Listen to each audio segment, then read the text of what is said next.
Hello, my name is Del of Ellis International, and if you're a real estate broker or an agent, and when it comes to having your open house, and your open house isn't fleek, then you're not with it, and you have to be losing mucho dinero. Isn't that right? Well, I'm going to strongly recommend that you watch this video and then do what you're asked at the end of the video.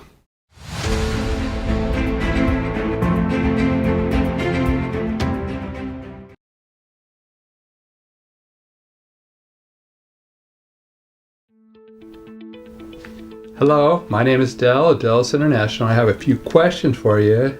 I'd like to ask you about the way you're conducting your open houses. Now, at your open house, are you doing everything that everyone else is doing? What are the things that you're doing that will separate you from all the other real estate agents, if any? What is your thought process when doing an open house? I want you to think about this for a minute and ask yourself, am I there to make a sale today, or am I there to hopefully make a sale sometime in the future? You said, I'm there to make a sale today. Congratulations, you're in the top 20%. You're doing great.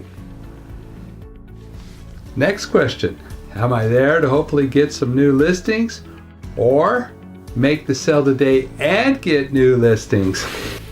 You said, make the sale today and get new listings. Once again, I'm going to congratulate you because now you're in the top 10% of all real estate agents. You're doing great, aren't you? Today I'm going to be sharing with you some insight of an outsider's point of view looking in. I did a survey, and after the survey, most of the potential buyers that were going to buy a home, when they were asked about the open house that they went to, all said they were treated the same way. I was taught, all things being equal, they're going to buy the cheapest. Over the years, I've been to many open houses to look at buying a new home for me and my wife. Now, my wife, before I'd go into the open house, would always tell me this, Del, no free sales training, please. I'd like you to ask yourself, why would she tell me that? Well, the simple truth of the matter is that most real estate agents are all the same, and most of them aren't even looking to make the sale as soon as somebody comes in. I can just imagine what they're thinking. They're thinking if they're going to be super nice to me or start bombarding me with a bunch of emails on new listings, hopefully something's going to stick, right? Well, I got to share this with you. Selling is an art and can be learned by anyone who desires to better themselves. Today, I'm going to share with you some of the simple adjustments that you can make right away to help you make more sales. Let's focus on that word help, okay? And the reason why I want you to focus on it because my email is del@delhelp.com, or just go to my website at Del, just like the computer, only one L, delhelp.com. First thing I'd like to share with you is an acronym that I developed, which is SEEN, SEEN. The S should always be the first thing you do when someone comes to your open house and walks in, and that S stands for smile. You might think, well, that's so very simple. However, it might be simple, but I got to share this with you. It's a very, very powerful in creating rapport. Now, 80% of all buyers buy from those who they have rapport with. Your smile helps those who you're smiling at to feel good about themselves. Smiling also reduces the fear factor. You need to understand fear will be your biggest enemy to making any type of sale. The E from our acronym SEEN is for eye contact. Eye contact shows confidence. Eye contact is strongly recommended when asking for the sale. to look past or not directly into their eyes creates fear. And fear is going to be the #1 killer of all sales. The second E from our acronym SEEN is for the word enthusiasm. Nothing will be sold without enthusiasm. You can have an inferior product with enthusiasm and beat out a better product and a salesperson without enthusiasm. Remember, nothing will be sold without enthusiasm. The last letter from our acronym SEEN, which is the N, and that stands for their name or their names. You want to introduce yourself and ask for their name and the names of their spouse and their children. Now what we want to do is we want to start using their names and use their names exactly how they give it to you, and that will be one of your fastest ways to build rapport. And remember, 80% of all buyers buy from those who they have rapport. RIP. No, I'm not talking about rest in peace. I'm talking about rapport is power. So let's talk about the typical real estate agents that I've met over the years and their approach to me at their open house. We walk in and we're greeted right away, usually with a smile, which is good, and then sometimes a handshake, which is also good if they know how to do the right handshake. We can talk about that another time, all right? And up to there, they're doing really good, but then what happens is it starts to go south quickly, or should I say end up in failure. What's interesting is when they find out what I do for a living and they ask me, well, how'd I do? I want to say, well, did you make the sale? And of course they didn't, but I don't ask it. I'm a nice guy, all right? So don't get mad at me. Now, the typical agents that I ran up across, they'll always hand us a flyer with the details of the house, and they'll have a few pictures on the flyer, and it looks real cutesy, and they'll have some features.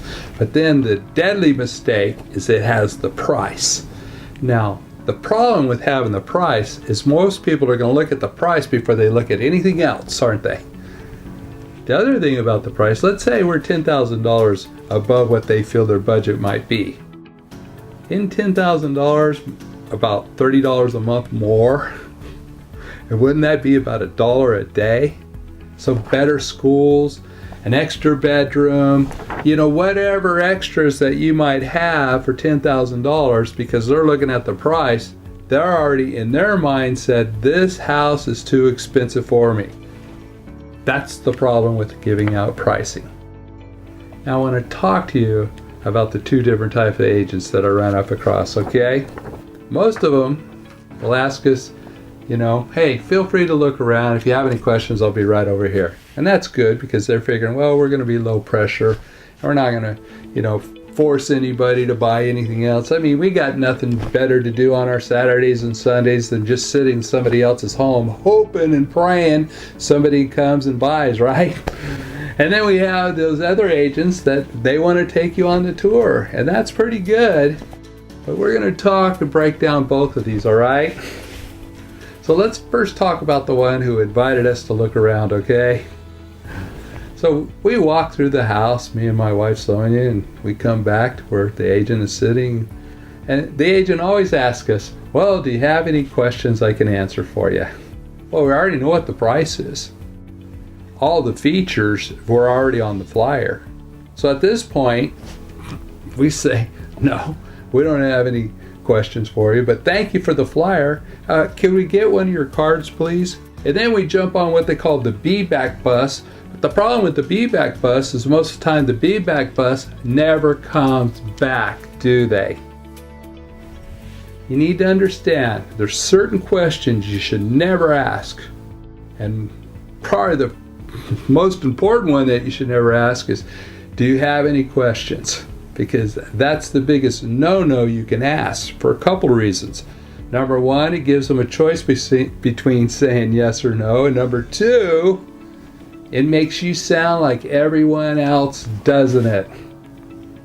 Can you see why my wife Sonia always says to me, no free sales trainings.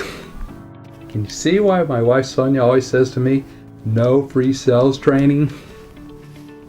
Now, let's talk about those who take us on the tour, shall we?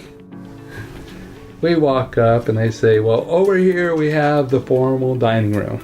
Now, I always think to myself, is that why there's a long table with 8 chairs and a china cabinet over there? Is that what this room's for? Then we walk into the kitchen. They say, here's the kitchen. I think to myself, is that why there's a refrigerator and a stove, dishwasher, and cupboards? Then they walk us into the master bedroom and they say, this is the master bedroom. And over here we have the master bath. Notice the master bath has a jacuzzi tub. I always think to myself, is that why the tub has more holes than one on it? Now, I know I'm being a little tough on you, okay? You're going to have to forgive me for that. Sometimes we need a little shaking up, don't we, to, a reality check, all right? By the way, this type of tour makes me think that I'm on a tour bus in Hollywood. And the only difference between what you're doing and what that tour bus is doing is that when we pull in front of that actor's home, I would have no idea whose home it is. However, on your tour, I know what I'm looking at. I gotta be honest with you, this type of tour in the open house really insults my intelligence. Hopefully you're not guilty of this, are you? Can you start to really see why Sonia says to me, Del, no free sales training? With that said, let's talk about what I was taught over 45 years ago on how to sell. Here are the steps that we need to make, the corrections we need to make, and I'm going to share with you because I love what I do. I'm passionate about changing lives. I'm passionate about helping people. So first, we're going to build rapport by using our SEEN acronym: seeing, smile, eye contact, enthusiasm, and use their names. Second, we're going to ask them questions. We're going to ask the buyer questions that they'll have to think about after they've already moved in. Number 3, with those questions, we're always going to assume the sale. Number 4, we're going to sell the advantages, not the features. You need to understand, people don't buy features, they buy advantages that's going to make their lives better. Number 5, we're going to create a positive experience for them, and we're also going to build up what I call the yes momentum. Okay? With that said, I'd love to show you what and how to make the necessary corrections, but Sonia's told me more than once, Del, no free sales training. For those interested in learning some of my tremendously effective selling secrets, go to DEL, just like the computer, but only one L, delhelp.com. Scroll down until you see the icon that shows the open house sign. Fill in the information required and you'll receive this extremely effective training almost free. Almost free, you might ask? Yes, almost free. The only cost is going to be your information. I'm Del Ellis and I'm passionate about changing lives.